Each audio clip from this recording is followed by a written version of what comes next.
All right, welcome back, everybody. So we have second lecture about polarimetry.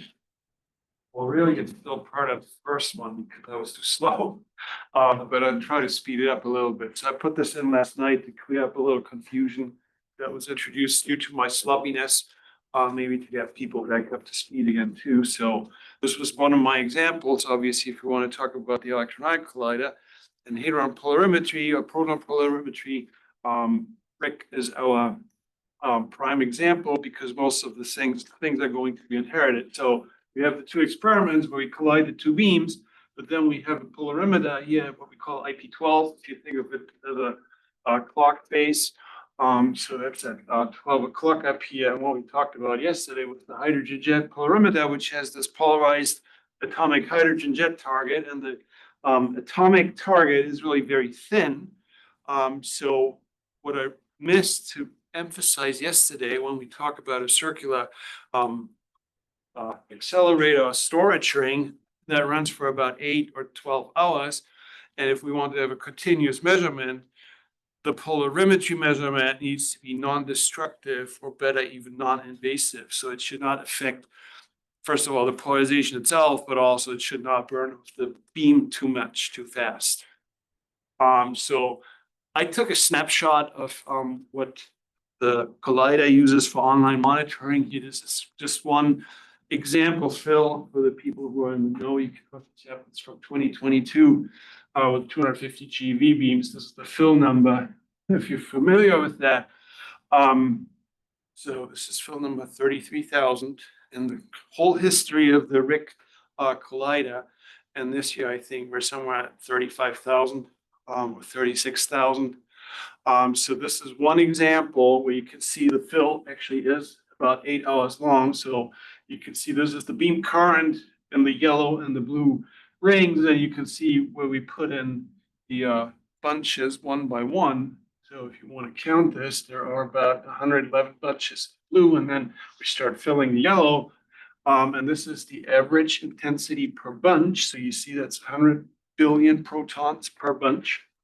And then you see there's a little bit of setup here where you bring the beams into collision, or I should say first there's the acceleration, then you bring the beams into collision, and then you start the experiment. You see at around 10 o'clock it starts, and then at around 6 in the evening, we decide we dump the beam, and that's mostly based on the collision rate itself. You see the intensity changes very little over those 8 hours. What does change is the collision rate. And in this case, I just show this at start because Phoenix, didn't take really good. They were still commissioning, so there was no surprise that they didn't take any good data. But this is the collision rate at star, and this is from the so-called ZDC 0-degree calorimeter coincidence. So that gives you a good idea of what the collision rate with good collisions is. And you can see we start at a certain value here, and then it burns off pretty quickly. That's not due to the burn off of the intensity or the protons in the bunches. It's because the beam quality changes. And in this year, we actually asked the collider to do what's called a dynamically adjusted beta star squeeze, because we didn't want to start with a very high collision rate because the detector wouldn't be able to deal with it. So we asked the collider to relax the conditions at the beginning, and then you see it burns off. And once we hit this threshold, we said you can go a little more aggressively into collisions, change this beta star. You can download the slides, look at page 15, what that means, more or less. And we did that a few times throughout the fill. And then at one point, we couldn't change it anymore reasonably. And then you say, okay, we dump the beam, we take the 1 hour turnaround time. We pay for that time with our collisions because then we get the next fill back with good conditions again. Okay, long explanation about this one question from yesterday. So I've highlighted this here. The measurement has to be non-destructive. And what I also failed to mention yesterday, or not emphasize enough, this hydrogen jet polarimeter is a gas jet target. It's very thin. The collision or the event rate, as we heard yesterday was a few hundred hertz. So you need to measure fairly long to get a good measurement out of this setup on the left side. And you can see down here, for each of the reg fills, it takes about 8 hours to get a 5 or 6% delta P over P of 5 to 6% measurement out of this. If we expect, or if we want to measure, if there's a polarization decay throughout that time, even like I said yesterday, if it's only 1% per hour, that's 8% throughout the whole fill, we won't get that from this hydrogen jet polarimeter. So what we need is something that gives us a fast measurement, and that's why we use these carbon polarimeters. They give us, this measurement takes about 30 seconds. It's a fiber target that scans through the beam. The rate is very high, so we get good statistics, and we measure the carbon recoil in this case, not the proton recoil. The analyzing power is smaller than on the left side, so that's not good. And the carbon recoils have about the same energy as the proton recoils, which means that if we want to get those into a silicon detector, it's very hard to measure the energy accurately because of the stopping power of the carbon itself due to the charge that it has. So this means that it's very hard to get an absolute measurement out of this. What it can do very well, though, is a fast measurement relative to each other throughout different times in the fill. So what we do is we combine this absolute measurement with 3 or 4 fast measurements that are spaced by about 2 hours. So we do one at the start of the fill, we do one after 2 hours, after 4 hours, after 6 hours, and right before we dump the beam. So we have a measurement of the polarization decay, and then we normalize the whole thing with the hydrogen jet target. So I'm not going to go into too much detail here. The main thing is that this is a very thin target. So it's about 10 microns in width and ideally 100 nanometers or less in thickness. And that's also important because we have small angle scattering of the carbon recoil already in the, which is a significant dilution of the measurement itself. So that can be problematic. But for each target, it's pretty reproducible, and that's the most important if we want to get the relative change out of this. And then the rest of the setup is pretty much the same for the hydrogen jet target and the carbon polarimeters, meaning that we use these silicon strip detectors. They look a little bit different, and we have them in different locations, but that's a detail that doesn't really affect the measurement itself so much. So then what we get is, as I just said, these fast measurements throughout the fill, and you can see there are 2 measurements here at the injection. There's one before we reach the flat top. So this is injection energy. This is, in this case, I think this is from 2015. This is at 100 GeV. Not that it matters much, but just so you know. So you see there's this the start of the fill measurement, and then in this case, it's about every 3.5 hours, and then right before the dump, this was a slightly longer fill in this case. So we get the normalization from the jet. That's the blue line. And then we use that to set the scale for this relative measurement here.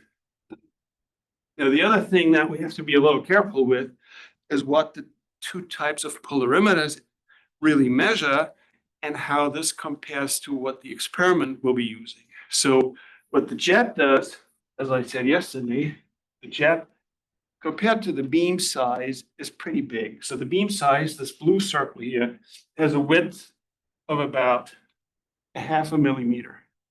The jet target has a width of 1 centimeter. So in terms of the beam, what the beam sees of the jet target is homogeneous. So it has a constant density across here. The beam itself has a Gaussian distribution in terms of the intensity. So the intensity as a function of the transverse position and the horizontal position of the jet is constant, but the beam itself is not. So what the jet measures is this folded polarization that can depend on the position in the bunch of the beam. But for the jet target, it's constant. So that's how you measure this blue line. What the experiment measures is really the overlap of the two beams. And ideally, the width of the beams is the same and the potential polarization profile of the beams is the same. So you calculate how the intensity folds in each of the bunches in the blue and the yellow with the intensity, and that is the polarization that the experiment really uses. Now, the carbon polarimeters, as I said, they're very thin, a few 100 nanometers or a few microns compared to the 0.5 millimeter that the beam width is. So if we scan the target through here, we can really measure the polarization at different X locations in this case. If we have a horizontal target, we can measure it at different Y locations, and we can really disentangle the two. If we do a sweep and we measure at different positions, so we can measure the polarization profile and use that to normalize this properly. And then we fold everything together for the experiment where we double fold the polarization profile for the final number that the experiments are going to use. This is at RIC. At EIC is going to be a little different because the electron bunches are much smaller than the proton bunches, but the general method ideally will be the same. And you can see if we look at this profile parameter, which really is just the ratio of the intensity distribution compared to the polarization distribution in the transverse direction of the bunch. That's this R parameter. We measure that, and you can see that also changes with time. So you need to really fold everything together to have the proper normalization and then give the experiments the right number. And I think I'm going to skip a little bit of the hadron polarimetry here to move on to the electrons. But the last thing I just want to mention is what's called the local polarimetry, because so far we talk about the polarimetry at IP12. The experiment is in a very different location. And also for the hadron beams, for some of the measurements, we want to use the spin rotators, which rotate the transverse polarization into longitudinal polarization. The longitudinal polarization at RIC, or with hadron beams at RIC, at this point, we cannot measure. That's a problem. And it really was a problem from day one for RIC because the original measurements at RIC were all helicity measurements, meaning that we always used longitudinal beam polarizations, whether it's a single beam or a double beam. Spin asymmetry is not relevant for this case, but the problem is the longitudinal polarization component. So far, we were never able to measure at RIC. So what we did instead was sort of find a good argument why we think that we achieved a longitudinal polarization. So at IP12, we measure the transverse polarization, and we see that for the purposes of this argument, it doesn't change. There's a decay, but we measure a consistent transverse polarization turn by turn. Then we switch on the spin rotators around the experiment. So before we get to the experiment, we rotate the beam polarization longitudinal. We do the experiment, and right behind the experiment, we use the inverse rotation and we rotate it back to transverse so it can go back to IP12 for a stable polarization measurement.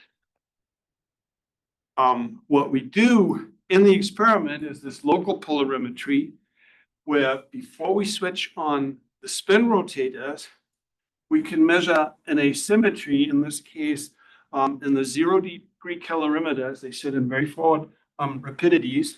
There's neutron production, which has a very sizable transverse single spin asymmetry, up to 8% here you can see. So we can measure this asymmetry in the forward neutron production when the spin rotators are not on. Then we switch them on, and we see this asymmetry goes down to 0. At the same time, in the polarimeters, we still measure the transverse asymmetry, and we see that the polarization survives. So what that tells us is that we conserve the polarization, but in the experiment, the polarization vector is rotated such that there's no measurable asymmetry left.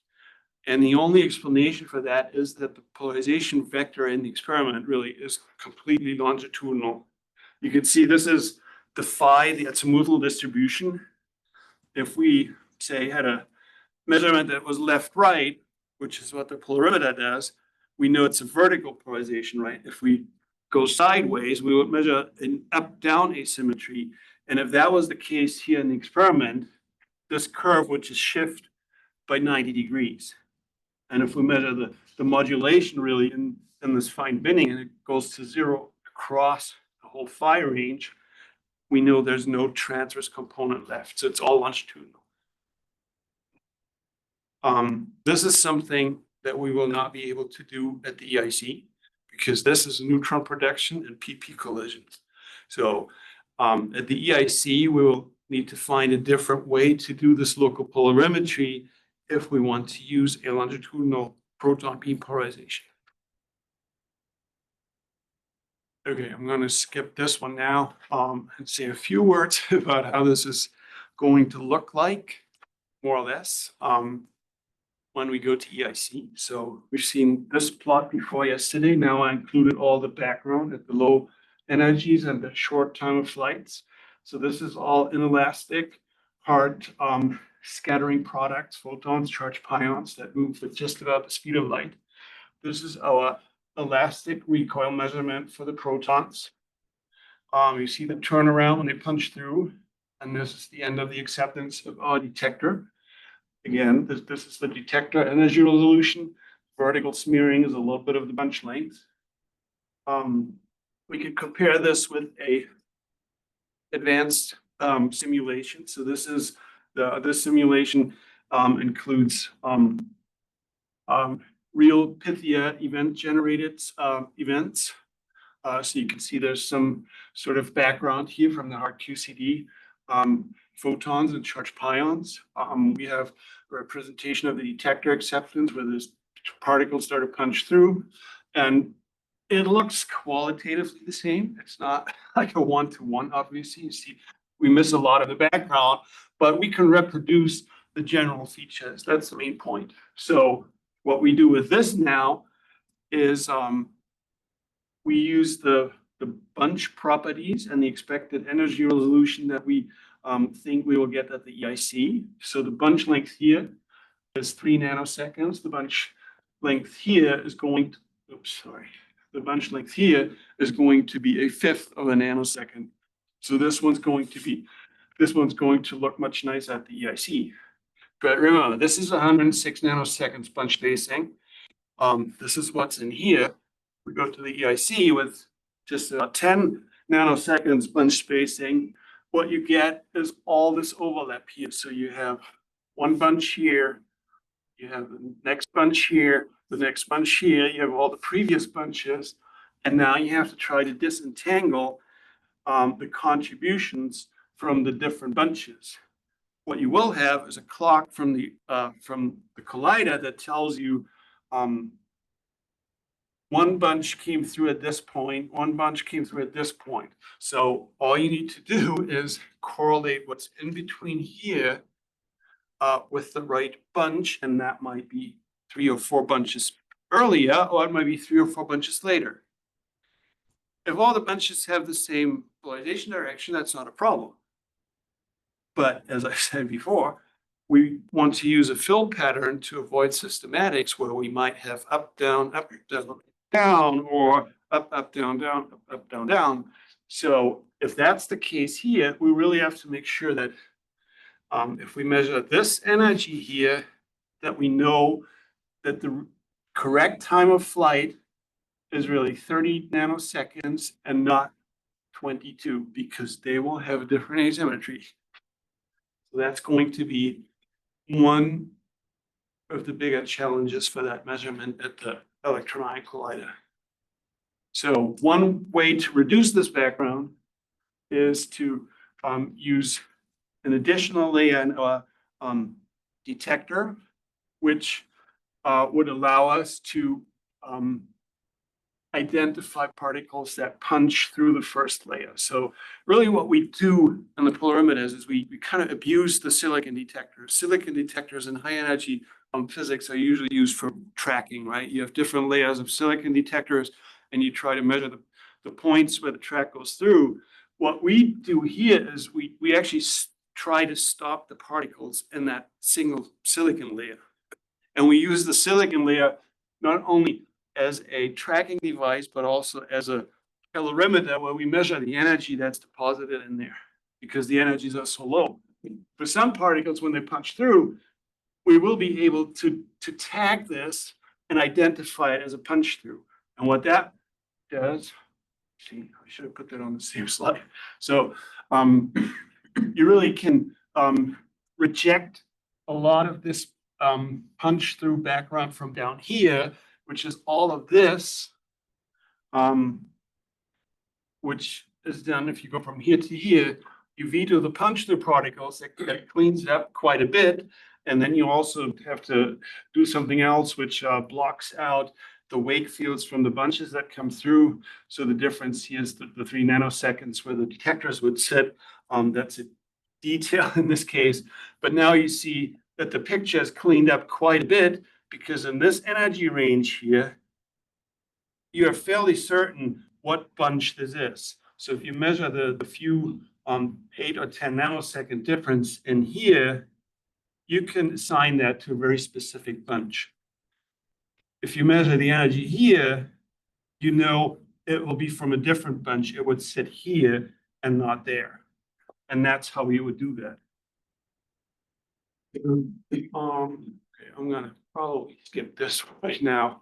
So if you want to ask about this, well, the light ion beam polarization, that's the main challenge there is to make sure that you can use what I said in the very beginning for hadron polarimetry.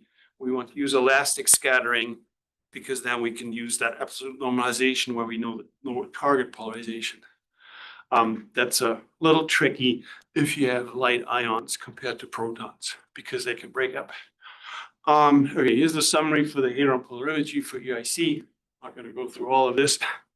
Main features, non-destructive. We need the absolute beam polarization. We need fast measurements for the polarization decay. We need to be able to measure the bunch profile because we know there is a transverse bunch profile in the polarization itself. And now we somehow need to add some sort of local polarimetry at the experiment. So what we will have here, so we have the experiment here, there will be a carbon device for local polarimetry. And then we have the other two, the hydrogen jet and the second carbon device somewhere around here at what's called IP4. Again, if you think of the clock phase. And those 3 devices will give you the whole requirements that you will need.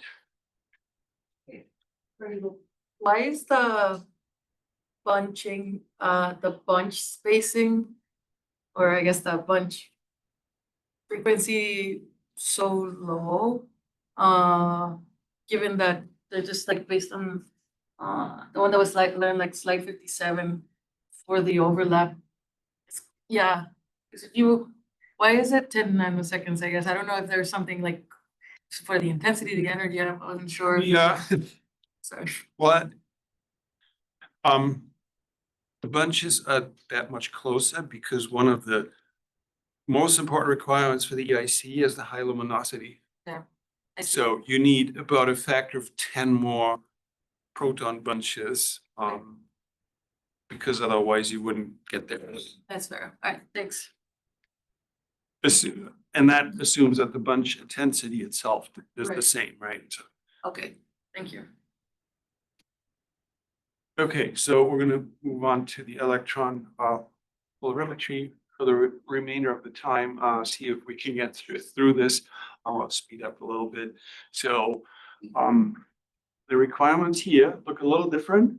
And I'm going to say a little later why that is. So we don't necessarily need the time dependence that relates to the Sokolov-Turnoff effect, but in a very unexpected way.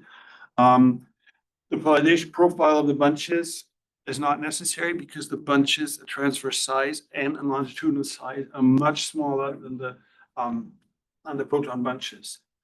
And we also don't really expect any polarization loss during the acceleration. That's mainly built into the machine where we have this rapid cycling synchrotron.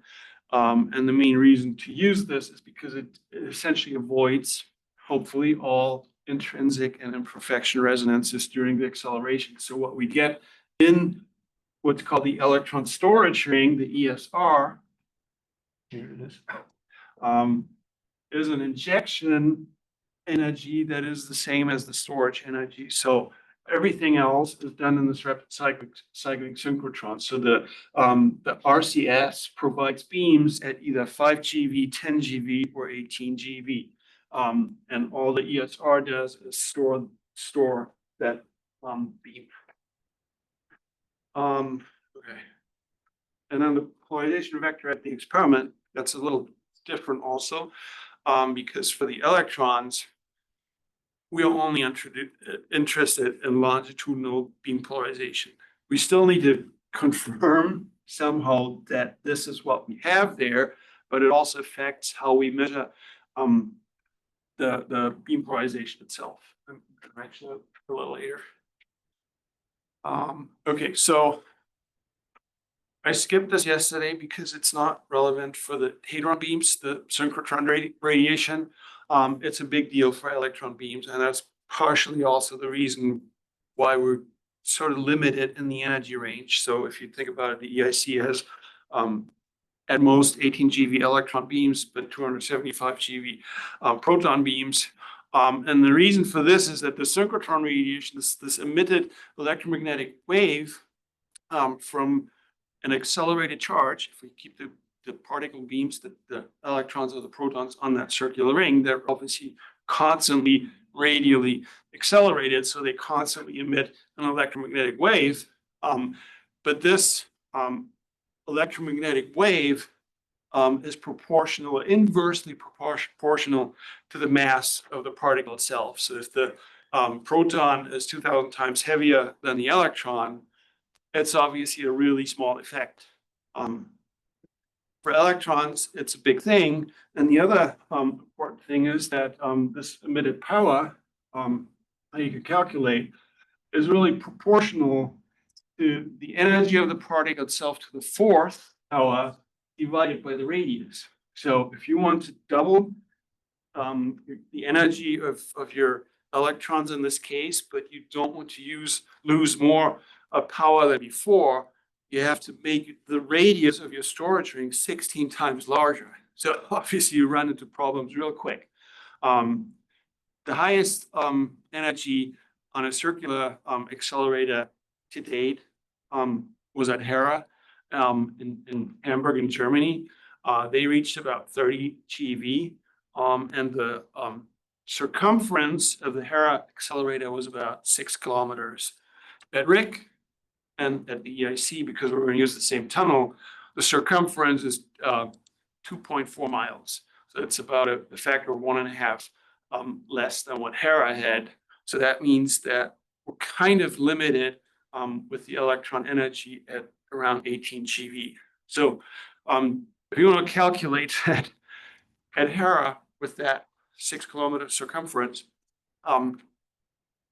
each electron lost about 80 MeV of energy per turn. Out of, I mean, it doesn't sound like a lot out of 30 GeV, but it adds up, right? So you have, in this case, 1,200 bunches, and each of those have a few billion particles. So at Hera, I think the power consumption was about 30 megawatts, just from the synchrotron energy loss alone, without anything else. At the EIC, because of the higher luminosities, that's going to be much higher right out of the box because you have more particles. So you have to be a little careful what you do there. But anyway, so at 18 GeV, this is nothing that you really have to worry about yet, but you have to be aware of this, that there's a pretty hard limit that you run into fairly quickly.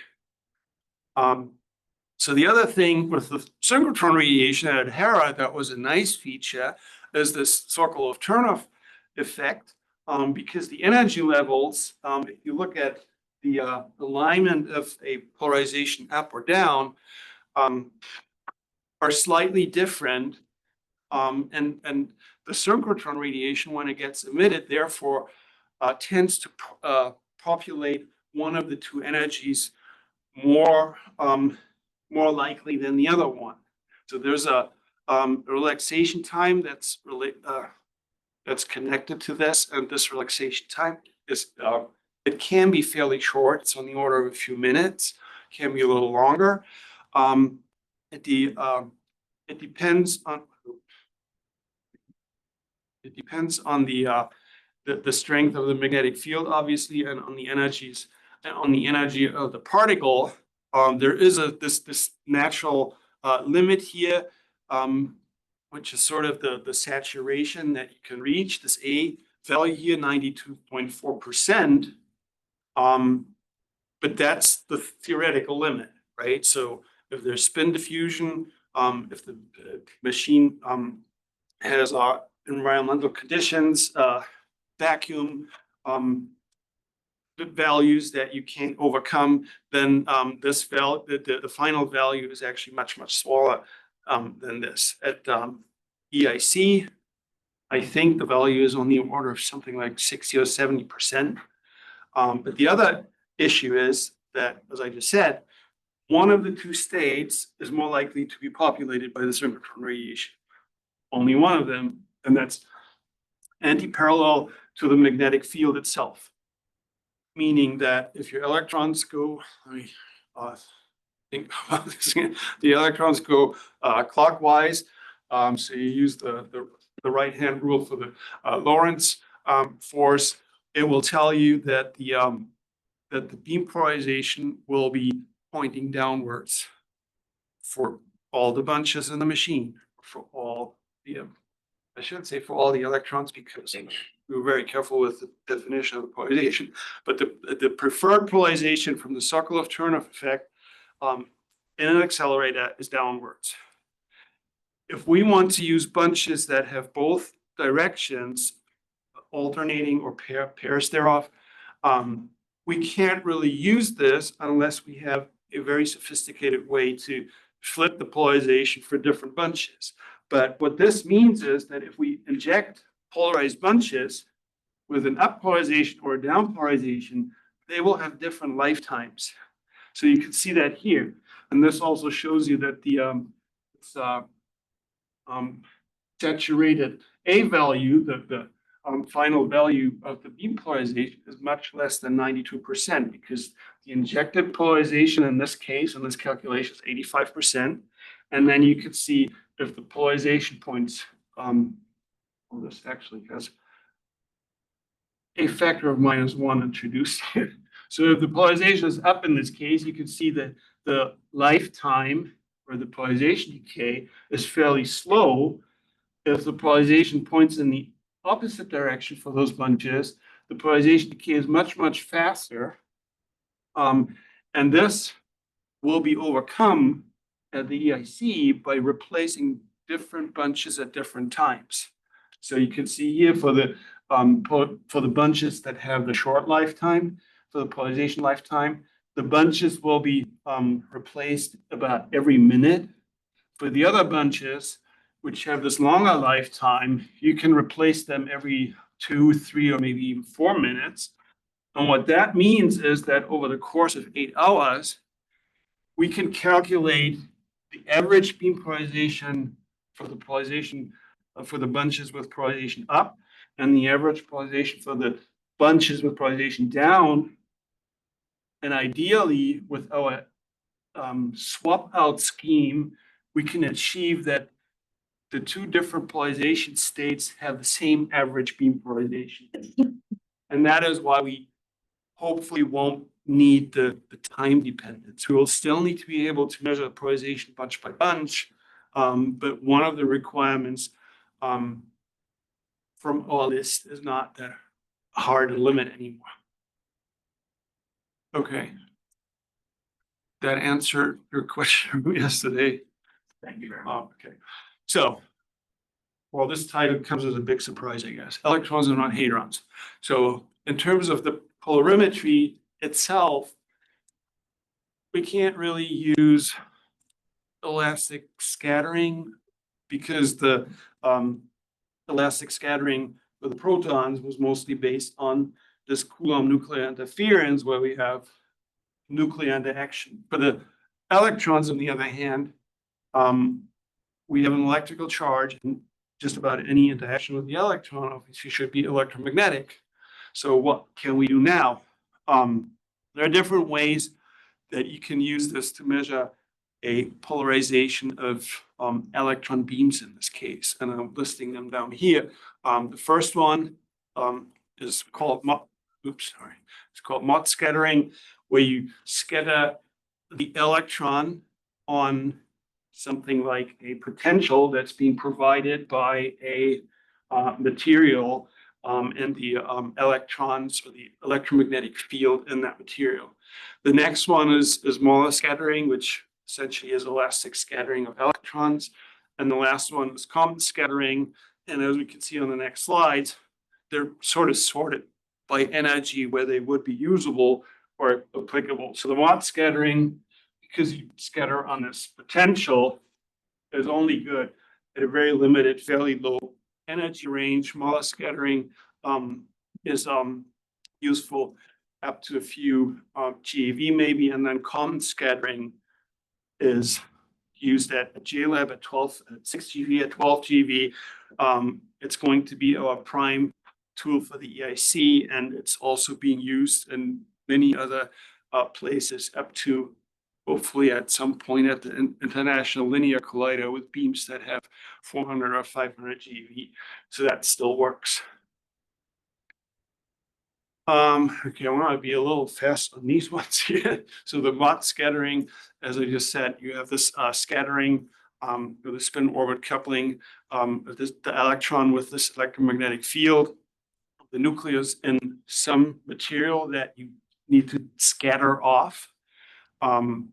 That already means that the material itself probably is pretty thick, pretty extensive. So it's not useful for something like a storage ring. It's mostly for fixed target experiments. It's very destructive. You shoot your beam either on your experiment or you, I don't know, bypass the experiment or put something in front of it and you use this polarimetry method instead. You can calculate this. There's this so-called Sherman function, which goes into the asymmetry. So you have the polarization and the Sherman function, which only depends on the energy pretty strongly and the scattering angle itself. And you can see, I don't know, the colors are probably not good because they're also the same from going from the outside in. But if you try to look at this offline very carefully, you can see that as a function of the energy here and the scattering angle, you go from 40 degrees, 65, 90, 150, 140, and 165. You see that the asymmetry or the Sherman function itself gets pretty large, even at up to 3 or 3.5 MeV here, but it's at very backwards angles. So for a fixed target experiment, that's going to be a problem. If you look at this as a function of the scattering angle, now for different energies here, you see that in this case, it goes the other way around. If you go from 300 kV, 700, 1 MeV, 1.5 to 3.5 MeV, you see that the asymmetry that you expect gets smaller and smaller in useful angle acceptances, and then it peaks at the same, more or less at the same value here, and it goes more and more backwards the higher your energy gets. So once you get to a few MeV, this is probably not so useful anymore. And as I said before, it's a very destructive measurement. You need something that you have to hold into your beam, and it's not being useful at that point for the experiment itself. So the other one, if you want to go at little higher energies, is a smaller scattering. So it's pure electron-electron scattering, and you could calculate that in QED. It's typically also used for fixed target experiments. It might be useful for an early stage if you come out of the polarized electron source before you come into the rapid cyclic synchrotron, this RCS. So if you want to measure the electron beam bunch polarization right out of the polarized source, this would be a method that you would probably want to use there. So this is an observable that is sensitive to double spin asymmetry. So you would use, similar to the polarized jet target, you would use something that's magnetizable. And then you have these different analyzing powers. They're called now AYY, AXX, and AZZ. They're sort of related to what I said yesterday, this AN. So the normal direction, the sideways direction, the longitudinal direction. So there's the X, Y, and the Z in a different system, but they're sort of related to each other. And you see again, if you look on the right angular acceptance, some of these asymmetries are really huge, to minus 0.8%. So they're almost completely polarized, or so large that they can't get any larger anymore. So this is an example. I think this was from JLab, how the setup would look like. The nice thing about this one is that it's this elastic electron-electron scattering, meaning, and again, this one, because of these magnetized foils that you would use as a diffractive measurement, but if you have a fixed target, you could swap out the experiment with the polarimeter setup, and then assume that the polarization bunch by bunch doesn't, or shot to shot, is stable on average. But anyway, so back to why this is nice. It's an elastic electron-electron scattering, so you have a very strong correlation kinematically between the two. So even though you will probably experience a lot of background if you try to measure one of the electrons, if you measure both at the same time in coincidence with this setup, we use collimators and some other masks, you can essentially remove all the background and you have the pure Mala scattering cross section that you could measure, scattering that you're after. The other problem here is that this is, if you use iron or something, the effective analyzing power actually scales pretty drastically because you need to get to the polarized electrons, which obviously sit in the outermost shells. Okay, so then we come to the common scattering, which is what we will use both in the rapid cycling synchrotron. There will be one setup there, and there will be one setup in the electron storage ring. It will sit very close to the experiment itself. And that's mostly because we need to sit inside of the spin rotators. As I said, for the electrons, we only are interested in longitudinal beam polarization. So for the common scattering, the cross section, you can look this up, or you can calculate it yourself. I don't know. I looked it up at one point. The cross section depends on the electron spin and a photon helicity. So what you would use is a polarized laser where you have a well-defined helicity of the laser itself, and then you have this term here where you have the electron polarization, you have the laser helicity, and then you have these terms here, the R and the X and the Y. The Y, I guess, is some sort of similar to the inelasticity, still a tongue breaker, in DIS. It's just the ratio of the recoil photon over the scattered electron energy. But the other ones, specifically the X here, you can see that the X, you can sort of, so your electron energy obviously is fixed by the beam that you're going to use, but the frequency of the laser you can sort of choose and tune to optimize the asymmetry that you want to measure in the detector setup that you will be using. Be well careful how I phrase them, because the electron energy and the electron storage ring will either be 5, 10, or 18 GeV. So you want to have a setup for the detector, whatever you want to measure in there, which has an acceptance that's useful for all the different energies. And that's how you want to choose the frequency of your laser. So this is an old slide that I worked on years ago for the ILC, International Linear Collider, as I said. They were thinking about an electron beam at 250 or up to 400 GeV. On the right side, you can see it at 45 GeV, which is sort of before it gets into the linear collider part itself.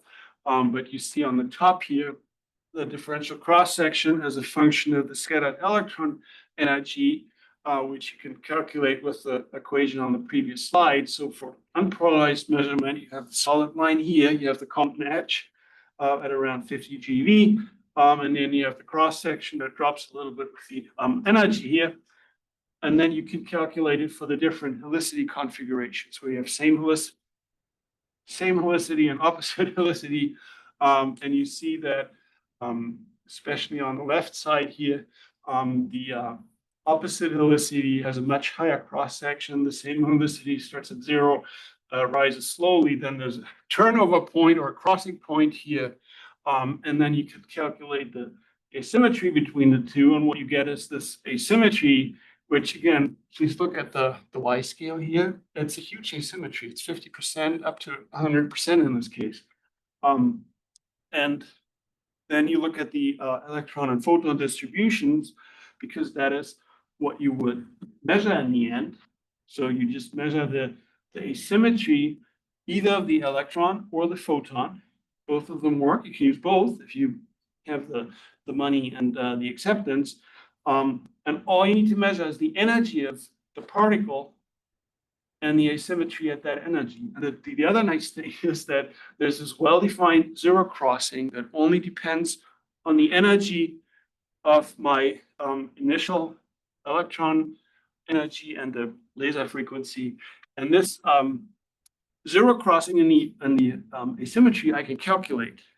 And I can use that actually to sort of put a constraint on my acceptance and my energy calibration, because I know exactly where that zero crossing should sit. So it really helps internally calibrate the calorimeters that I would want to use to measure the energies here. So, okay, sorry. So this was for the ILC 400 GeV there on one side. Now, if we talk about the transverse electron polarization, you would think, well, why would I want to do that? I only want to show the polarization itself. Well, at some point, you should be able to measure the transverse electron beam polarization. First of all, to make sure you understand the beam dynamics in the machine. And also because the location of the electron polarimeter, even though it's within the spin rotators for the EIC, is not exactly at the interaction point. There are still magnetic fields between the polarimeter and the experiment. And if there are magnetic fields between the two, it means that there will be some sort of spin precession. So what we measure in the polarimeter will have a transverse component if we set it up such that in the experiment, it's purely longitudinal. So the issue with the transverse electron polarization is that it introduces an asymmetry that's not just dependent on the energy of either the recoiled photon or the scattered electron in the COM process. It will introduce a spatial asymmetry, in this case, an up-down asymmetry. And if you look at the plots here, let me see. Yeah, these are just the counts for the different configurations, but you see this is essentially the energy, what we saw on the previous page, but then you have this phi, that's movable angle asymmetry, which turns this into some sort of saddle in the one case, and in the other case, it bends it in the other direction. And this was done for Hera. This is one of the very early results from Hera, where they had a longitudinal polarimeter and an L-pole, so-called L-pole, and a T-pole, a transverse polarimeter, where they really measured the spatial asymmetry to confirm that there's a transverse polarization. So, how do you do this? This is effectively always the same idea, where you have the electron beam that comes from here. You have a laser that goes in the opposite direction. This angle ideally is as small as you can get it. This is highly exaggerated in this case. And then you somehow have to separate your scattered or recoil electron or photon from the primary beam. This again is non-invasive; it's non-destructive. So this could be in the storage ring at the ILC. This sits right before the interaction point. So when the beam comes through here, you do this measurement, but it doesn't really do much to the beam itself, and the beam you want to use further down, right? So, as I say, you can either, for the longitudinal polarization, you can either just measure the electron energy or the photon energy, ideally both. So what you do is, and the recoil photon goes essentially in the same direction, the scattered electron changes very little. So you would introduce this dipole here, which separates or which bends the primary beam here. It will bend the scattered electrons with a lower energy more than the primary electrons. And the recoil photons will go straight through. So you just put one calorimeter here, you put an electron detector here, which could be a pure calorimeter, or it could have some sort of tracking in front of it. The same actually is true for the photon detector.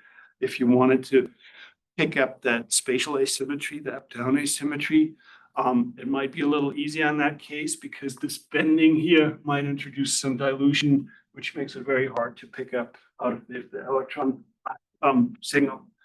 So this is how this would look at the ILC, where they talk about these chicanes, which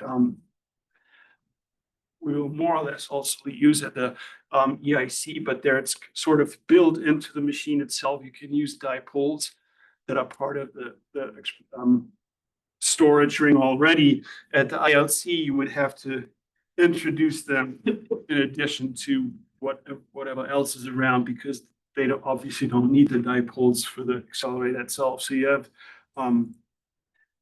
let's see.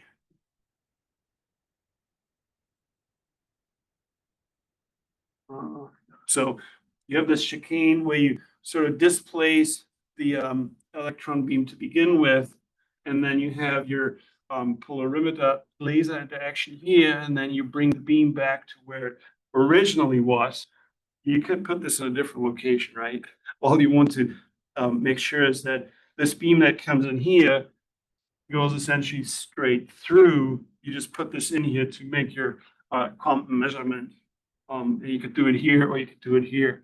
However you choose, you could do it here if you wanted to. It really doesn't matter. And then you measure the asymmetry there. So there's a little more about how this was envisioned to be done at the ILC, which was essentially based on an original electron polarimeter at SLAC at the SLD. And a similar setup, they're using a JLab in the different locations. So in order to measure the spatial displacement and the energy of the electrons, you could use something that, in this case, let me see if I get this right again. So we have, actually flipped. So the electron beam could come from either direction here. actually goes this way, sorry. So the electron beam would go here. There would be a laser interaction here. So the electrons would be bent in this direction here, depending on how much energy they lose.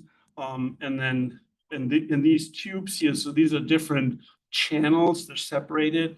You would put a gas that creates Cherenkov radiation, and then you would use mirrors here that bring the Cherenkov light to the side and then down here.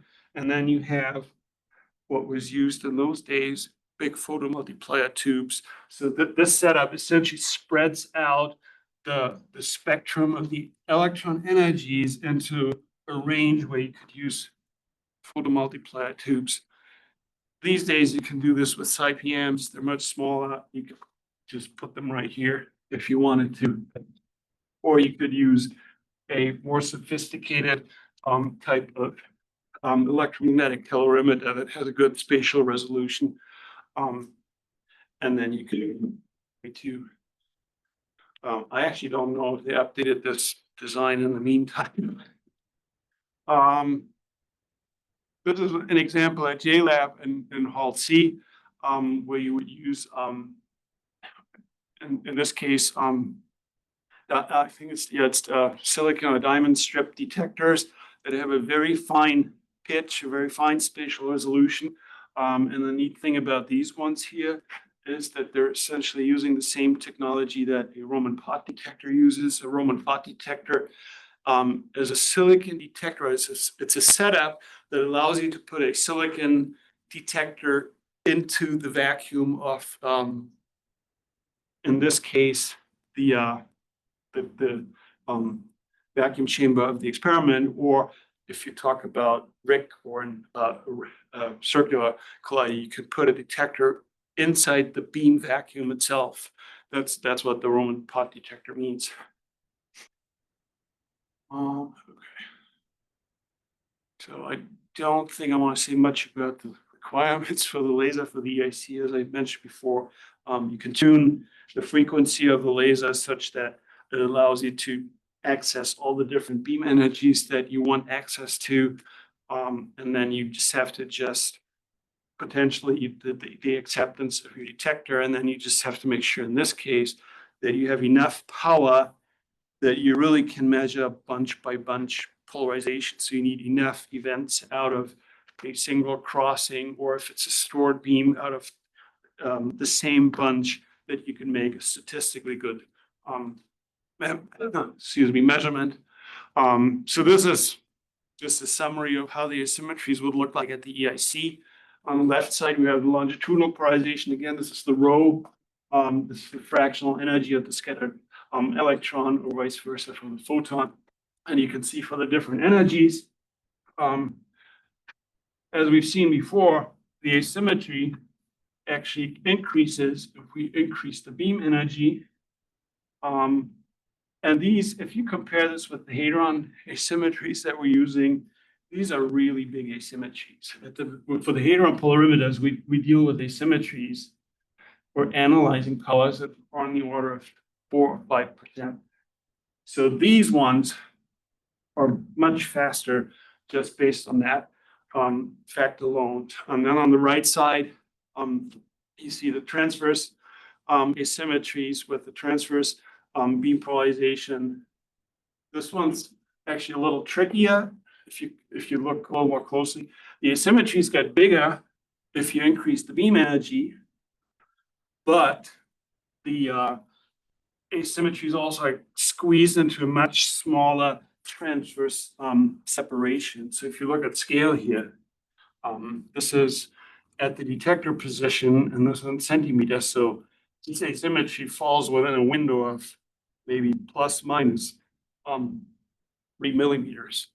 So that's very challenging. And if you include that you will not be able to get this electron signal out without introducing some sort of magnetic field to separate it from the primary beam, this will dilute the signal quite a bit.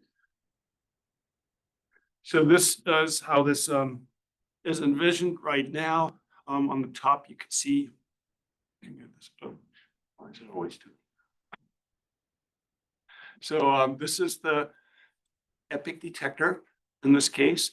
You have the beam line here, and you can't really see it, but this is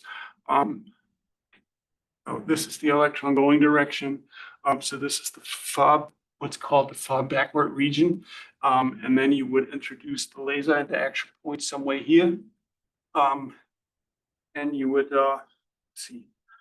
So you have the laser IP here. You have all these magnetic fields, the dipoles, quadrupoles that are part of the storage ring. So there's no way you can take them out. The machine needs them. So you have your scattered electron and photon here. You would have an electron detector somewhere here, ideally closer to the laser at the action point. And then you could put a photon detector further down because the photons obviously just go straight through. They don't care about the magnetic fields in here at all. You just have to make sure that there's nothing in the way that would absorb them, right? Oh, sorry.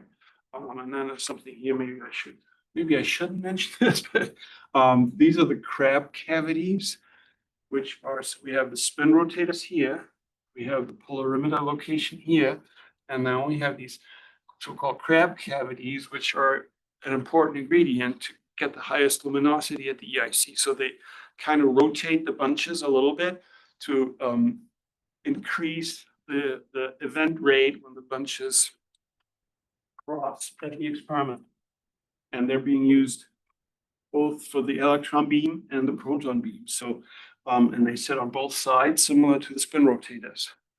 So they rotate the longitudinal long bunches a little bit to increase the interaction rate. So I think this is pretty much the last slide that I have here about the Compton detectors itself. What people are currently working on. So you see, if you can't use this Roman pot detector set up at in the electron storage ring, which you probably can't use in that case because they're too sensitive, you need to get the electron signal out here. So there would be a dipole here, more or less, but you would also need to make sure that because the angle is still very small, very shallow, you want to reduce the amount of material that you would have to cross before you get into your detector. So you would widen the beam pipe a little bit and put some sort of window there that the electrons go straight through and not on a very shallow angle, because that would introduce interaction lengths of, I don't know, 2 or 3 interaction lengths already in this case. So this is a simulation that people did, where in this case, you have this silicon strip number where you would measure the location. And I think this whole range here is only water of maybe 2 centimeters. So it's a very fine segmentation where you then would pick up this asymmetry that I showed on one of the previous slides. And then you can also think about combining this. So you would have, for the photons, you could use a converter here. You have a tracking device, these diamond strips, and then you have a polarimeter behind it. You could use that for the electrons and or for the photons. Okay, so the full summary here for what we were supposed to talk about, mostly the electron-ion collider. This is how the whole polarimetry setup is currently being discussed for both the hadron storage ring and the electron storage ring and the rapid cycling synchrotron. So we do have the bunch structure here. We will have transverse polarization, longitudinal polarization. We will have a local polarimeter here for the hadron beam. We will have a comp polarimeter very close to the interaction point here that will be able to measure transverse and longitudinal components at the same time. We will have an absolute polarimeter here at IP4 for the hadron beams. There will be a separate device that measures the polarization decay at several points throughout the field. It will be able to measure the transverse polarization profile. And then we will also need a comp polarimeter in the rapid cycling synchrotron. This will be essentially the same setup that is being used here, but it will be operated a little different because in the rapid cycling synchrotron, we will only ever have one bunch at a time. So we won't have 1,200 or 1,160 bunches. There will be one bunch at a time. So the laser requirements will be slightly different, a little higher. And then you will have to average over, I don't know, a few hundred cycles or maybe 1,000 cycles to get a good measurement out of this. Okay, I think I'm done with this. If there are any other questions, I'll be happy to try to answer. Thank you, Oleg.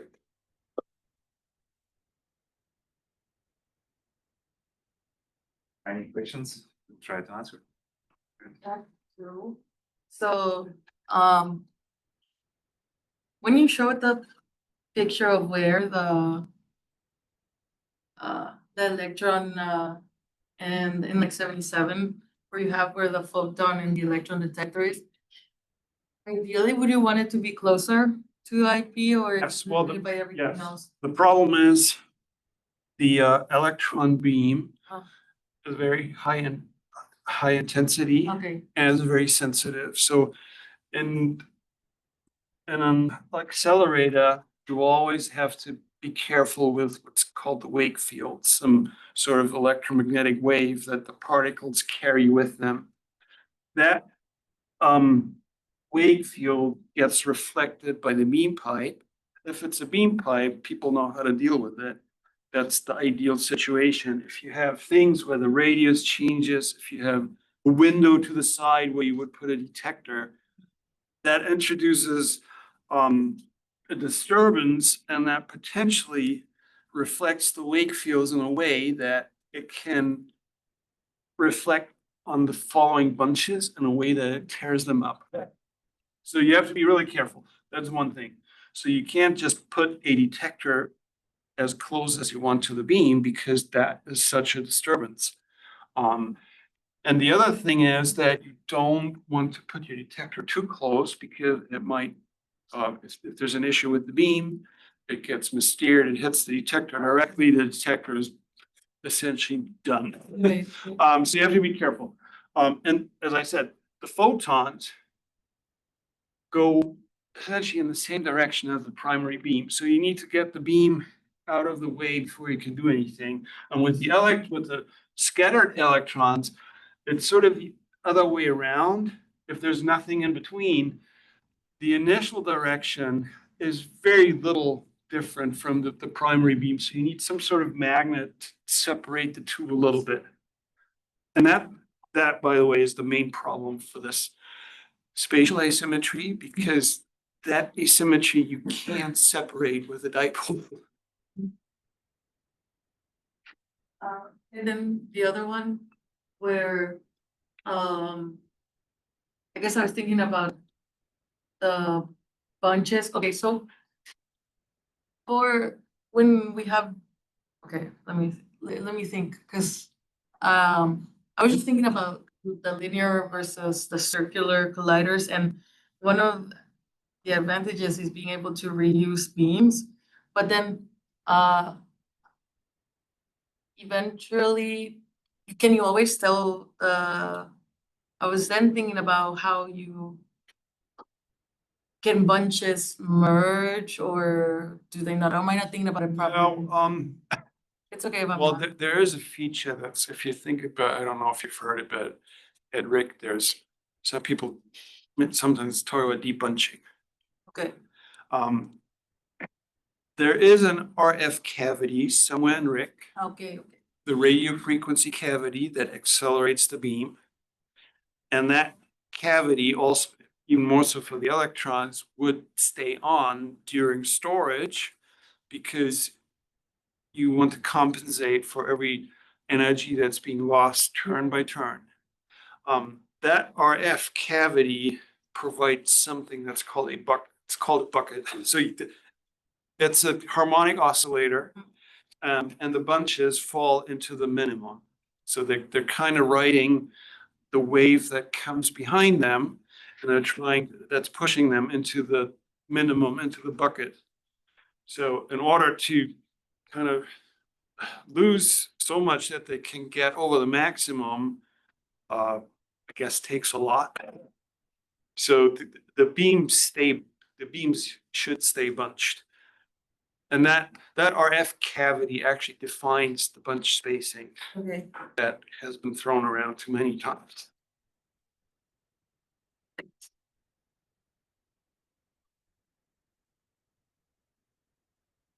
Other questions? Others? We were talking during lunch about your detector you insert in the beam. So what's is it get damaged, for instance, for the proton polarimetry? Well, It's like a very thin. well, if there's one's the target and one is the detector. So That's right. the silicon detectors are sensitive to radiation damage. If it's purely ionizing radiation damage, it's some things you can anneal, but usually they have a limited lifetime. At